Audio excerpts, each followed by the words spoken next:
This is about fascism, enemy groups, and budget cuts. To make fascism work, one or more groups have to be identified as the enemy. In 1938 Germany, the male gay community was targeted first, followed by the Jewish community. In 2015 USA, Trump identified the immigrant communities, particularly anyone other than those with white skin color. In 2022 United States, DeSantis identified the LGBTQ community as target community, assisted by numerous states who share in these same efforts to eliminate the enemy. In 2023, Trump has almost run out of options to select an enemy group. He cannot rerun the same narrative of immigrants, and the LGBTQ space is taken by DeSantis. So the question is, who's left? And Trump selected one of the few remaining groups, almost 600,000 in number, and inadvertently provided a glimpse into his solution, which quite possibly could be the final solution. We'll ban urban camping wherever possible. Violators of these bans will be arrested, but they will be given the option to accept treatment and services if they're willing to be rehabilitated. Many of them don't want that. We will then open up large parcels of inexpensive land, create tent cities where the homeless can be relocated and their problems identified.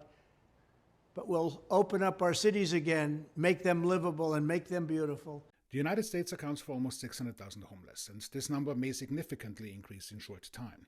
Presently, of the 600,000, up to 200,000 are United States veterans. Now, this is an estimated number, and depending on the entity publishing the data, that number may vary. However, it is inevitably bound to increase through budget cuts. These aren't just small cuts. We're talking north of 20%, 30 million fewer veteran medical visits. Our claims backlog is going to get worse. They're going to potentially lay off 80,000 or so folks in the VA. It's nuts. It's a betrayal of the obligation I think this country has to all of us, everyone who's served. 22% reduction also is noticeable as far as housing is concerned, particularly that the proposal would eliminate funding for housing choice vouchers for as many as 50,000 veterans, putting them at greater risk of homelessness. Now, if we follow the breadcrumbs of solutions, we have the following situations. 1. Enemy groups being identified as the LGBTQ and homeless communities, including the United States veterans that are part of the homeless community. 2.